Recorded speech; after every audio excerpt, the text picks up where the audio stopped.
state of Haryana. And Rahul, Haryana is very important because this is really the first big, almost direct Congress versus BJP battle. Why almost direct?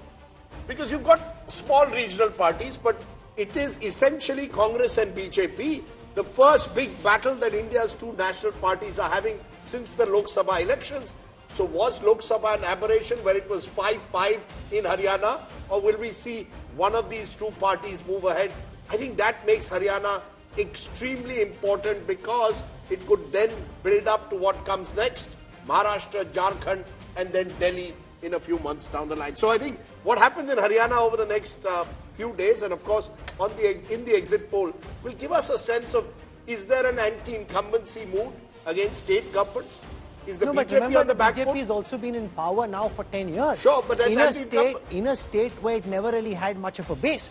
Just the fact that they've been able to govern for 10 years is by itself quite remarkable. This is not like a Gujarat or a Madhya Pradesh or a Rajasthan, which is a core BJP area. In a state where there are fairly new, powerful entrants. They were fringe players before this. Sure. With one caveat, Rahul. Remember last time they had to form a government by taking the support of a regional party, the JJP. So a party which was dominant in 2014, by 2019 took the support of a regional party. No, the point I'm making is some states are core BJP states. Like a Gujarat, a Rajasthan, a Madhya Pradesh. Haryana isn't one of those. So when you look at the results, remember, this is a state where the BJP had been able to make an ingress. It's not a core BJP state in that same sense. It isn't, but it would also tell us whether you see, one of the trends of Indian politics in recent times, and we've seen it even before the Lok Sabha election, was anti-incumbency. Sure. Rajasthan, Congress lost. Chhattisgarh, Congress lost. Madhya Pradesh, BJP held, and you could argue it's a BJP-controlled state now. Karnataka, before that, BJP was in power, Congress won. Is anti-incumbency against state governments now an enduring phenomenon? Because that will also tell us that's what happens in Maharashtra, where remember there's a BJP-led alliance in power. What will happen in Jharkhand, where there's a JMM Congress alliance? I'm just saying, or Kejriwal in Delhi. Are we reaching the stage where anti-incumbency against state governments, whether 5 years, 10 years, is an enduring phenomenon? I think Haryana will give us a teaser to that. And whether the Modi factor... But there is a big difference. The difference is Congress governments are facing that anti-incumbency at the end of their first term. The BJP has lasted 2 terms in a state where they weren't traditionally powerful. There's a very big difference.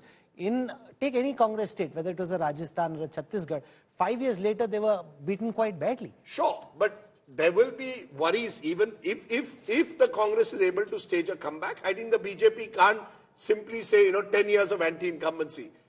They will also have to look at what is changing. Is Narendra Modi, who normally lifts the BJP between 2014 and 2019, Rahul, in states like Maharashtra, for example, where again BJP was never the party number one, Mr. Modi made them party number one. After 2019, we saw a big difference where Mr. Modi alone could not lift his party. The party unit had to do it. So many will say, this election will show whether Mr. Modi can arrest anti-incumbency against the state government. The anti-incumbency is not against Mr. Modi. But that's an unfair The anti-incumbency is against Manohar Lal Khattar and Naib Singh Saini. Absolutely. It wasn't the case in 2019 either. When the BJP won 10 out of 10 in 2019, the Lok Sabha election, the assembly election, soon after they struggled, they needed Dushyant Chautala. So to put this on Prime Minister Modi is an unfair proposition. No, I'm saying, you see, because the BJP at the end of the day, even in state elections, has relied on Mr. Modi far more than their state leaders. You see, Manohar, one of the interesting things of this Haryana election, and we'll have more in a moment, Manohar Lal Khattar, Chief Minister for 9.5 years, was not even present at most of the rallies, was not even there on any of the posters. So you are relying, BJP is relying on a new Chief Minister supported by Mr. Modi as the double engine. But a new Chief Minister who didn't get enough time. Naib Saini came in March. Few days later, you had a model code of conduct. The Lok Sabha elections get over a few weeks later. I think we have to agree, Mr. Modi is still the biggest asset the BJP has. If they start losing state governments, it shows that even despite him being an asset, if your state government is not seen to deliver or not seen to perform or is facing anti-incumbency, relying on Mr. Modi will not be enough. That's why I think Haryana becomes important. Similarly for the Congress.